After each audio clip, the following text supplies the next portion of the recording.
The first engine cut out in the gravel lot just past 9, and then a second, and then 6 more in a slow-falling chorus, and inside the copper spur the bartender set down the glass he was drying and did not pick up another.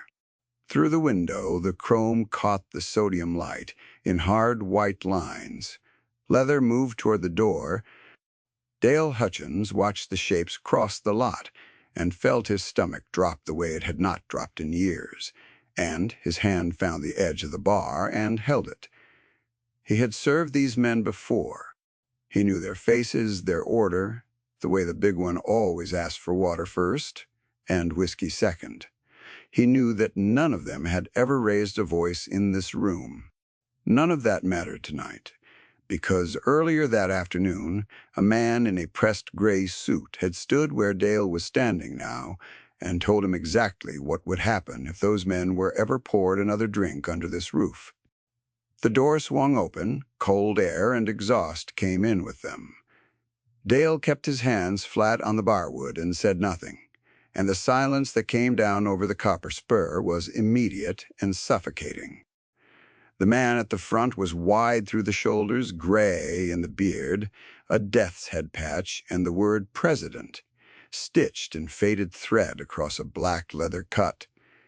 He came to the bar without hurry. He set a calloused hand on the rail. He looked at the row of bottles, then at Dale, then at the glass, sitting clean and empty and untouched. "Evening," the man said.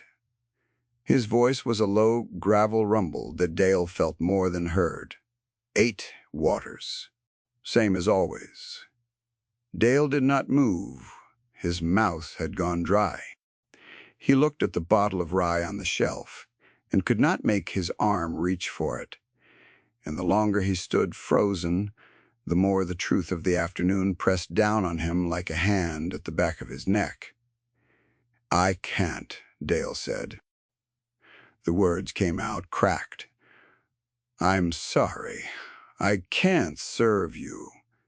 Any of you." To understand why a decent man would say a thing like that to 8 people who had never once given him cause, you have to go back 4 hours to the moment the gray suit walked in.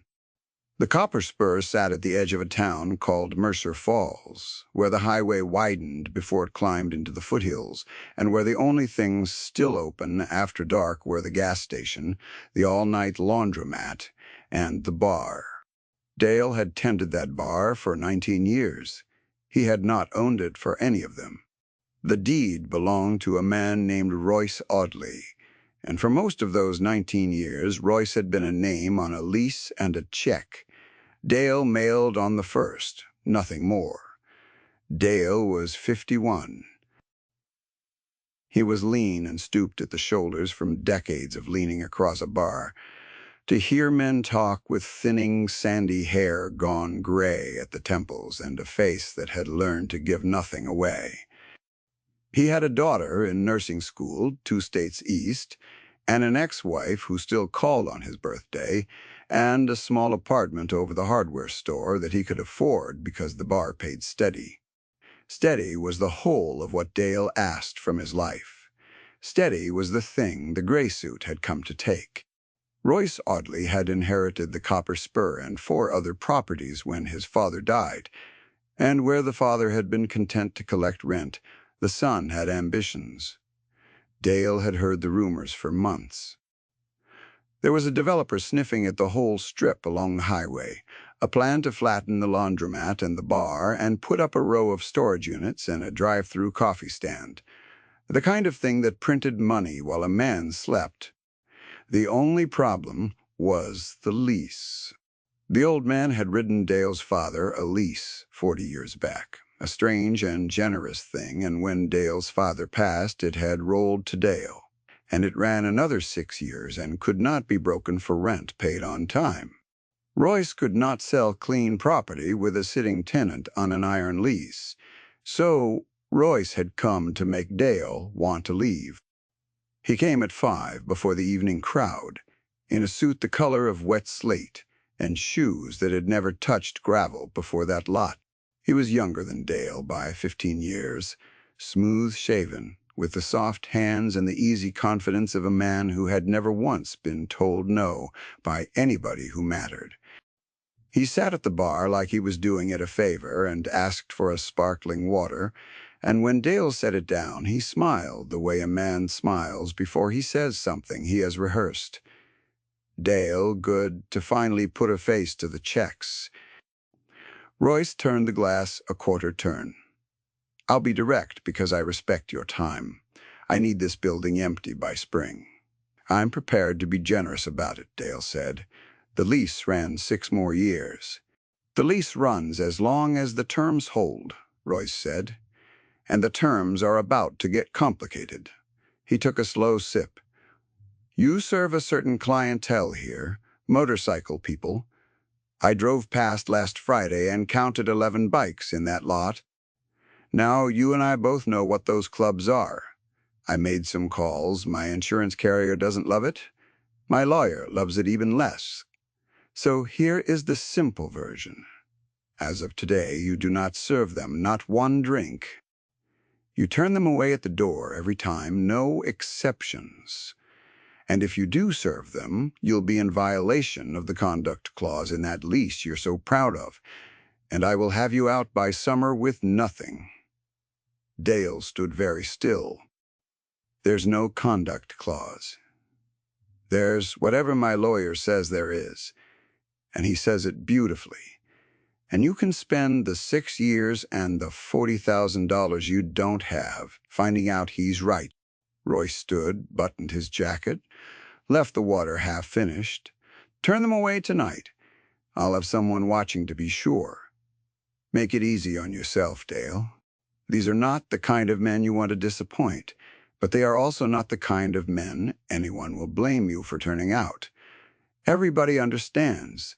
He didn't finish the thought, but the implied threat hung heavy in the air, and then he was gone into the early evening, and his car, when it pulled away, was as clean and silver as the suit. Dale poured the half-glass of sparkling water down the drain and watched it go, and felt the steady thing in his life tilt under him. So when the engines came at 9, Dale was already broken in half.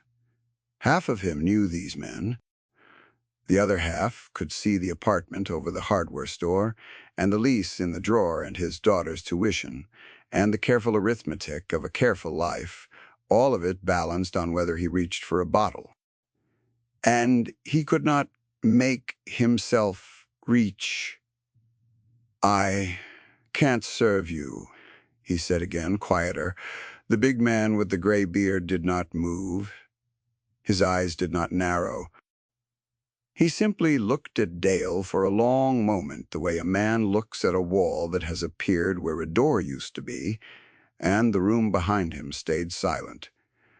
That's new, the president said. 19 years. You never said that. I never did.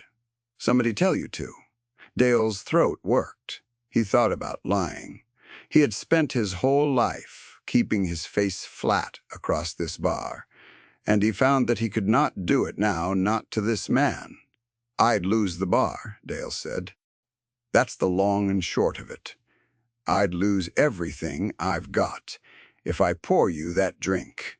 I'm not asking you to understand it. I'm asking you to let me keep my hands where they are. A younger member near the door, lean and quick-eyed, with a wallet chain and a sergeant-at-arms patch, took half a step forward and stopped when the president lifted 2 fingers off the rail. The gesture was small. It moved the whole room. Nobody's putting hands anywhere, the president said. He studied Dale. What's your name? Your real one, not the one on the apron. Dale Hutchins. The man nodded slowly as if filing it. I'm called Briar. You can use it. The kid behind me you spooked is Royston, but everybody calls him Quill, account of he writes everything down. He almost smiled. Who's the one who'd take your bar, Dale Hutchins? Dale looked at the 8 of them. He thought about the silver car and the man watching from somewhere in the dark, and he understood that whatever he said next would not stay in this room, and he found that he did not care anymore. "Royce Audley," Dale said. "He owns the building. He came in at 5 and told me if I served you, I'm out by summer. Says there's a clause. Says he's got a lawyer who can make one out of air. I believe him. Men like that don't bluff about the things they can afford." Briar was quiet a long moment. Behind him the others had not moved. 8 still shapes in leather and the neon over the bar buzzed in the silence. "Pour your waters out, then," Briar said at last. "Keep the whiskey corked. We won't make a liar of you tonight." He turned to go, and the others turned with him. And Dale felt a strange grief watching them, as if he had failed at the one test his whole quiet life had been building toward without his ever knowing it. At the door, Briar stopped. He did not turn all the way around. "He say anything else, this Audley? Anything about the rest of the strip storage units?" Dale said. "Coffee stand. The laundromat, too, and the place is full half the night. Folks wash there because the machines in the trailer park broke down and nobody's fixed them." He heard his own voice and stopped, surprised at how much he knew, how much he'd absorbed across 19 years of men talking over a bar. "Huh," Briar said. And then he was gone, and the lot filled with the rolling thunder of engines. And one by one, the lights swung out onto the highway and climbed into the dark. And the copper spur was empty, and Dale was alone with a corked bottle of rye. He did not sleep that night. He sat in the apartment over the hardware store with the lease spread on the kitchen table under the bare bulb and read every line of it twice, and there was no conduct clause, and he knew that meant nothing at all. A clause was whatever a man with money said it was, right up until somebody with more money or more nerve said otherwise, and Dale had neither. 3 days passed. The silver car came by twice, slow, the windows up, and Dale saw it and said nothing and served the regular crowd their beers and watched the door. No bikes came. He told himself that was for the best. He told himself a lot of things. On the 4th day, a girl came into the bar in the slack hour before dinner, 19 or 20, in a laundromat apron with a roll of quarters in her fist, and she stood in the doorway like she wasn't sure she was allowed in. "You, Dale?" she said. "The man with the beard. The big one. He left this for you. Said you'd know what to do with it, said no rush." She put an envelope on the bar, plain and sealed, and she was gone before Dale could ask her a single thing. He did not open it for an hour. He set it on the back bar, beside the register, and served the early crowd their beers, and kept glancing at it the way a man glances at a dog he is not sure of. 2 truckers came in. A retired mill foreman named Pell nursed a single draft for 90 minutes the way he did every evening. Dale poured and rang and wiped the wood, and the envelope sat there, plain and white and patient, until the room thinned out and he could stand at the end of the bar with it alone. When he opened it, there was no note. There was a single sheet of paper, a photocopy, and it took Dale a moment to understand what he was looking at. It was a page from a county filing, a record of incorporation, and the name on it was a holding. Company Dale had never heard of, and below that, in a list of registered officers, was the name Royce Audley, and below that 2 more names, and beside one of them, circled in pen, a second company. Dale was not a man who understood such things, but he understood that someone wanted him to, and he understood that the big bearded man named Briar, who he had refused to serve, had spent 3 days finding out something about Royce Audley and had sent it back to Dale with no message at all, as if to say, "Here is what you are standing on." He put the page in the drawer with the lease. He did not know yet what it meant. He would learn. What Dale did not know, because he had no way to know it, was that the page had not come from any office Briar had walked into. It had come from a young man 200 miles away who rode with a different charter and had a gift for finding things that other men buried a member they called Ledger because he could read a paper trail the way Briar read a man's face. Briar had made one phone call after he rolled out of the copper spur lot, and he had asked one question, and Ledger had spent 3 days answering it, and the answer was sitting in Dale's drawer. The answer was this. Was. Royce Audley did not have the money to flatten the strip and build his storage units. Royce Audley was leveraged to the throat. The gray suit and the silver car were the last clean things he owned. The whole plan ran on a single development loan from a single bank, and the loan had a condition, and the condition was that every parcel in the strip be delivered vacant and unencumbered by the 1st of June.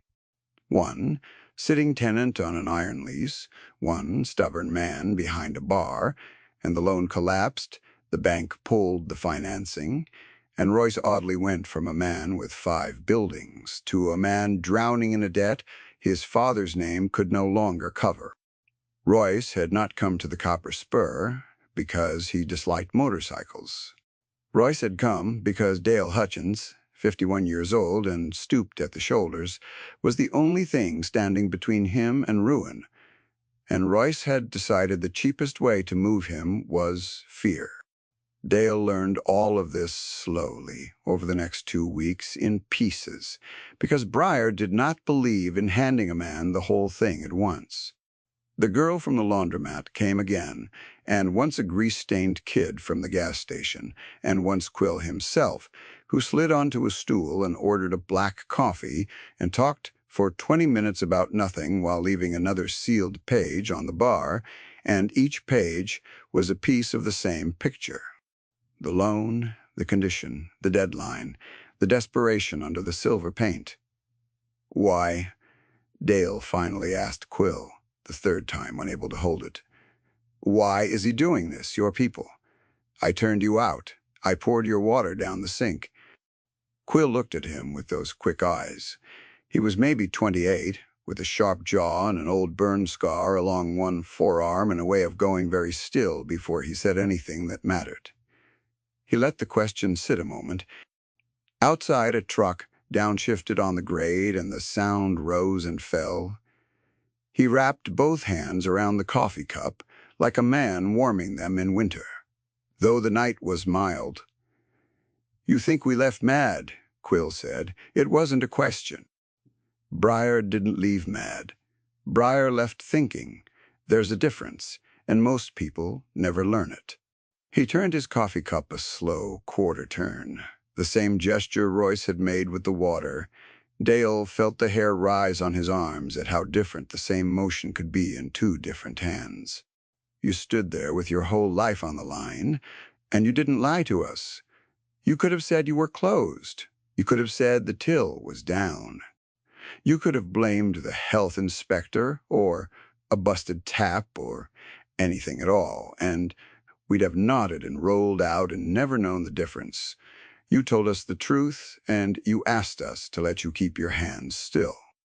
You know how many men tell Briar the truth when it costs them. You can count them on one hand and have fingers left. He took a slow sip and set the cup down square in the ring it had left. My old man lied for a living. Insurance. Spent 30 years telling people their claim was denied when it wasn't. Telling them the fine print said things it didn't, because the company paid him to make the truth disappear. I watched him do it at our kitchen table over the phone. I know exactly what a lie sounds like, Dale, and I know what the other thing sounds like too, and the other thing is rarer than gold. He stood. He left $2 under the cup for a coffee that should have been free. Briar pays what he owes. You did him a courtesy. He's doing you one back. Read the pages. So Dale read the pages. And the steady thing in his life, the careful arithmetic, began very slowly to look different to him, because for the first time he could see that the man who had come to frighten him was himself afraid, and that the fear was wearing a gray suit and driving a clean car precisely because it had nothing solid underneath. The silver car came back on a Thursday, and this time it stopped, and Royce oddly got out and came into the bar in the slack hour, and his easy confidence had a new hard edge to it. "I hear you had visitors after I left," Royce said. He did not sit. "Bunch of bikes in the lot. Lot of coming and going since. A girl from the laundromat. A kid from the station." He smiled, but it didn't reach his eyes. "I told you I'd have someone watching. Did you serve them, Dale?" "No," Dale said. It was true. He had not poured a single one of them so much as a beer. The waters had gone down the sink, and the whiskey stayed corked, and every page had come over a coffee or a Coke that Dale rang up honest. "Then what are they doing here?" "Drinking coffee," Dale said. "It's a bar. People come in. I can't help who walks through a door any more than you can." Royce's jaw tightened. For a moment the smooth surface cracked, and Dale saw what was underneath, and what was underneath was a man running out of time. "Let me explain something to you," Royce said, leaning in, his voice low. "I have a timeline. You are a line item on my timeline. Line items do not get to improvise. You are going to keep that door shut to those people. You are going to take the buyout I'm about to offer you, which is more money than a man like you sees in a decade. And you are going to be gone by June, smiling, telling everyone what a fair deal you got. Or I promise you, Dale, I will spend whatever it takes to bury you. And I have a great deal more to spend than you do." It was the same speech as before, the same anaphora of "you are going to," the same certainty. But Dale was not the same man who had heard it the first time. He had a drawer full of pages now. He knew the loan and the deadline and the thin ice under the silver car, and he understood with sudden cold clarity that Royce did not have a great deal more to spend at all. Royce was bluffing with a hand of paper. Dale said none of this. He had tended bar for 19 years, and he knew the value of a flat face and a closed mouth. He simply said, "I'll think about the buyout. How much?" The number Royce named was, in fact, a great deal of money. It was also, Dale now understood, money Royce did not have and would only have if the loan went through. And the loan would only go through if Dale took the buyout and vacated, which meant Royce was offering to pay Dale with money he could only get by getting rid of Dale. The whole thing was a snake eating its tail. Dale nodded slowly, as if impressed, and Royce left looking satisfied, and his satisfaction was the most fragile thing Dale had ever seen. That night, Dale drove out past the edge of town to an address Quill had written on the back of one of the pages, a low cinder-block building with a steel door and a row of Harley-Davidsons gleaming under a single floodlight, and he sat in his truck for 10 minutes before he made himself go to the door and knock. The door opened. The cold-eyed sergeant-at-arms, Quill, stood there, and behind him the warm, dim glow of the clubhouse neon beer signs and Edison bulbs, and the smell of coffee and old leather. Quill looked at him and stepped back without a word, and Dale crossed the threshold into the one place in Mercer Falls he had been told all his life to fear, and it closed, warm and quiet, around him. Briar sat at a scarred table at the back, with a coffee and a pair of reading glasses pushed up on his forehead, and a spread of the same pages Dale had been collecting laid out in front of him in an order that made a kind of sense. He waved Dale into the chair across from him. "You came," Briar said. "Took you longer than I figured. That's not a criticism. Careful men live longer." "I don't understand why you do any of this," Dale said, for a man who wouldn't pour you a drink. Briar took off the glasses and set them down. Sit. I'll tell you a thing, and then we'll talk about your problem. He turned a coffee cup a quarter turn, and Dale was beginning to understand that this was simply how these men thought, slowly, with their hands. 40 years ago, a man ran a bar at the edge of a town not unlike this one, and a club not unlike mine drank there. And one night, some county men came to that bar and leaned on the man who owned it, told him to keep us out, or lose his license. You know what that man did? Kept you out? Dale said. He kept us out, Briar nodded. And we didn't hold it against him because he told us the truth about why, same as you did.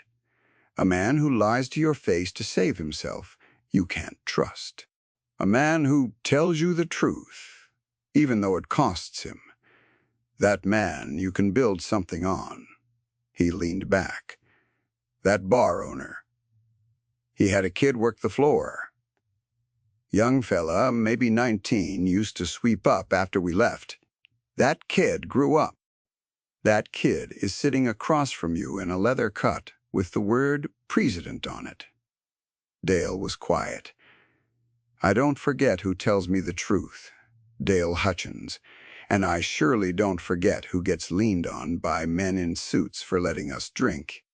I've been that kid mopping a floor while a man with a clipboard threatened the only roof over his head. So when you stood there with your hands flat on that bar and told me you'd lose everything, I didn't hear a man turning me out. I heard a man getting squeezed by the exact kind of vermin that squeezed the people who were good to me when I was nothing. He tapped the pages. And then I got curious about who'd do the squeezing. Curiosity's a useful thing in a man my age. So, you want to hear what we found, or you want to take his buyout and run? Dale looked at the pages. He thought about his daughter's tuition and the careful arithmetic and the apartment over the hardware store. He thought about steady, and he heard himself say, I want to hear it. What Briar laid out over the next hour was not a plan of violence. There was no part of it that involved a fist or a blade or a single one of the chrome machines outside doing anything but sitting still in a lot. It was quieter and far more total than that, and it turned entirely on the thing Royce Audley had forgotten in his certainty, which was that other people existed, and that some of them remembered things, and that a man who has spent his life being feared has spent his life making people who would very much like to see him fall. The loan, Briar explained, came from a regional bank, and the loan officer who had approved it had done so on the strength of a clean title and a vacant strip delivered by June. But the strip was not clean and would not be vacant, and the bank did not yet know that. And a bank that learns its borrower lied on the conditions of a development loan does not extend that loan, it calls it. Ledger had pulled the public filings. Prah! He had found the holding company, the cross-collateralized parcels, the other partner whose name was on the incorporation, a man named in the pages only as a silent investor who had put in real money on Royce's promise that the deal was already as good as done. That partner, Briar said, is a man named Garrett Voss, and Garrett Voss is not the kind of man who likes finding out he was lied to.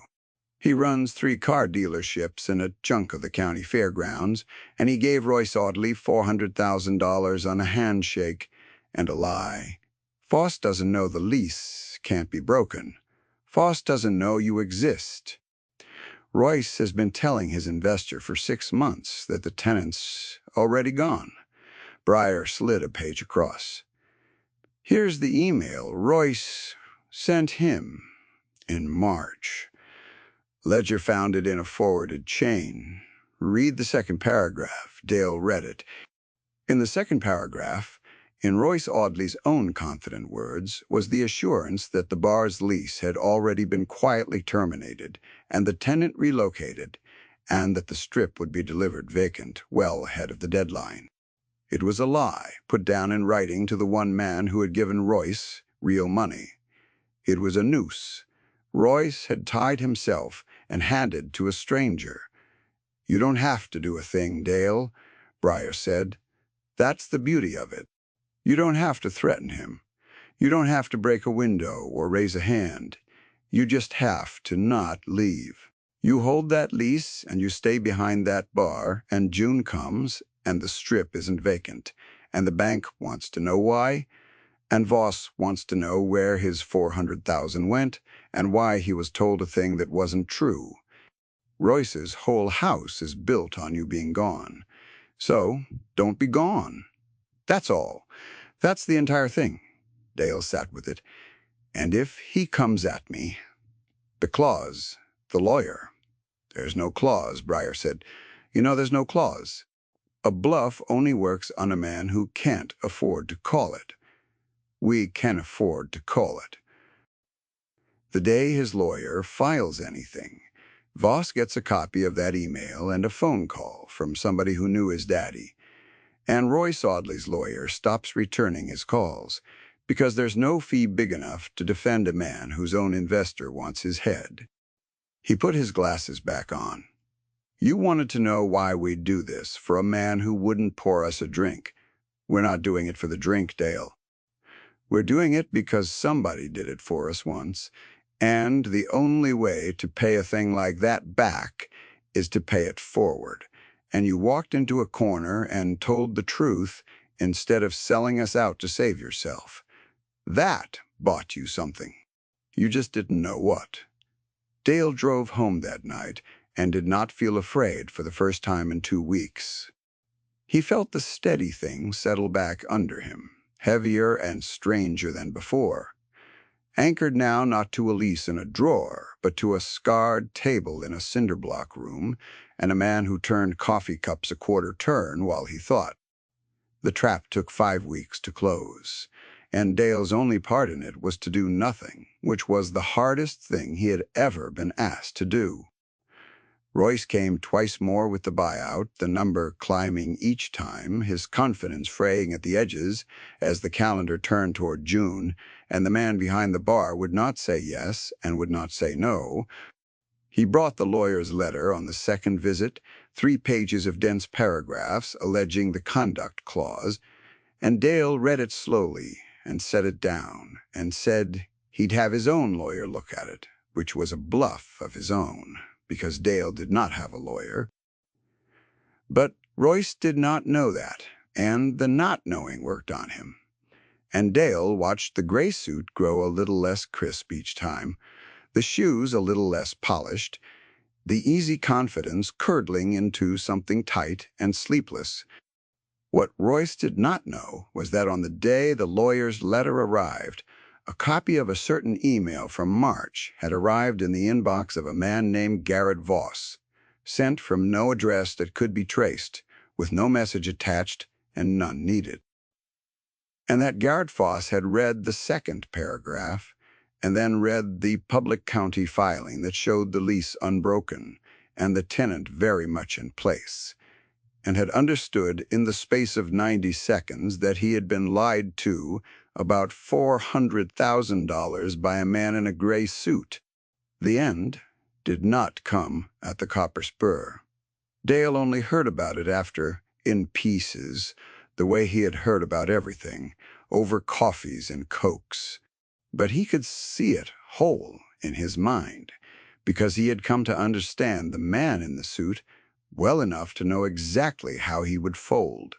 It came on a flat, bright morning in the 3rd week of May, in a glass office on the 2nd floor of one of Garrett Voss's dealerships, where Royce Audley had been summoned for what he believed was a routine update on the financing. He arrived in the gray suit. He sat in a leather chair across a wide, clean desk.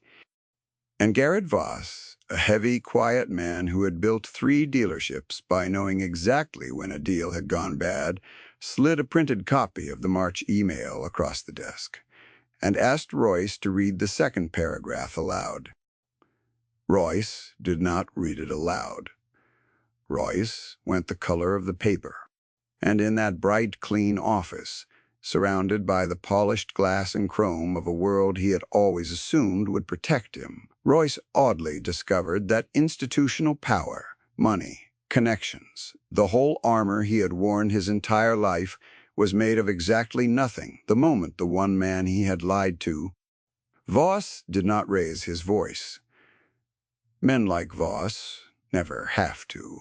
He told Royce that the 400,000 would be returned within 30 days, or the matter would go to people who collected such things less politely, that the bank would be receiving a copy of the same email by end of day, and that Royce Audley's name in this county was, as of that morning, worth less than the paper the lie was printed on.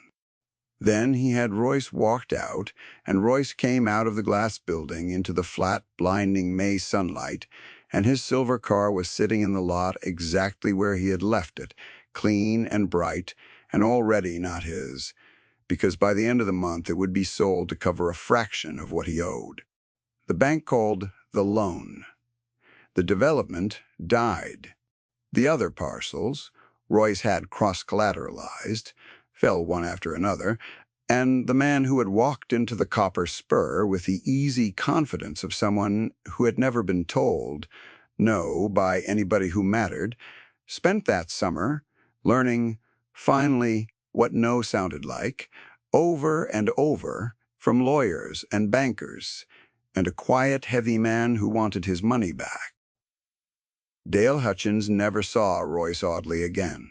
The silver car never came back to the gravel lot.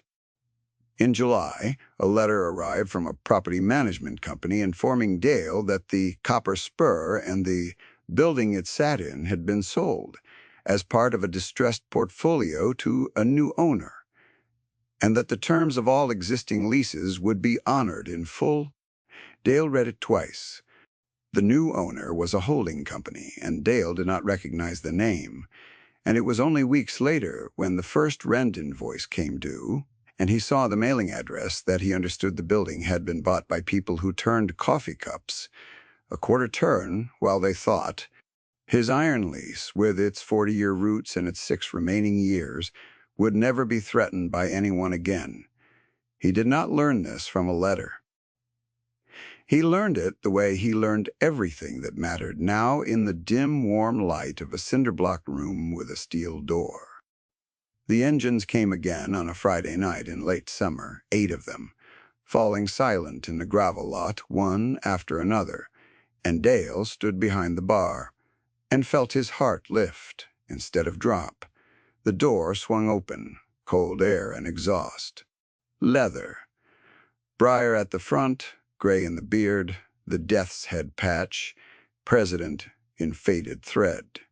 He came to the rail and set a calloused hand on the wood and looked at the row of bottles and then at Dale. 8 waters, Briar said. 8 whiskeys, same as always. And Dale Hutchins reached for the bottle of rye, and his hand did not shake, and he poured 8 whiskeys and set out 8 waters and slid them down the scarred wood, and the sound of glass on wood was the best sound he had heard in 19 years. Briar lifted his water first the way he always had, and drank and set it down. He looked around the room, at the bar that was no longer in danger, at the man behind it who no longer flinched at engines, and something moved in the weathered lines of his face that might have been satisfaction.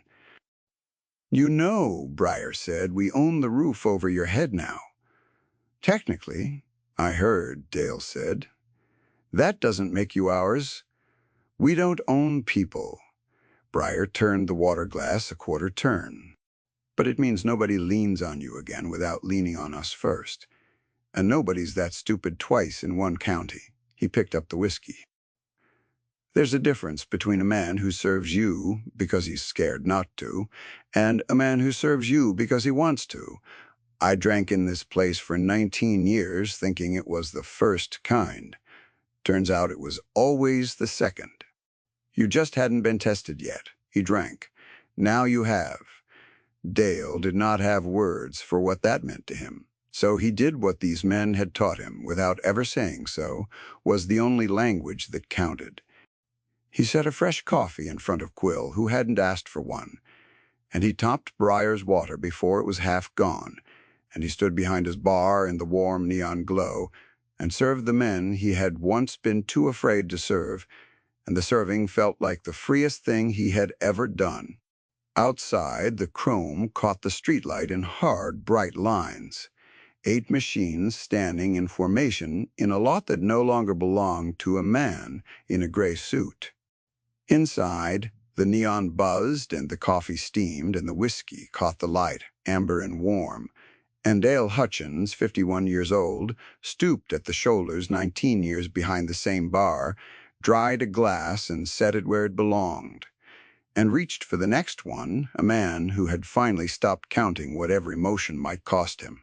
The girl from the laundromat came in around 10 for a Coke and stayed to listen to the men talk. And the kid from the gas station leaned in the doorway off his shift, and the copper spur filled up warm and loud and unafraid, and somewhere a long way off a silver car sat on a dealership lot with a sale sticker in the window. And nobody in that room gave it a single thought. If this story warms something in you, if you have ever been the one behind the counter telling the hard truth with your whole life on the line, stay a moment longer with people who would stand at your back and let us know you were here. Thank you for listening.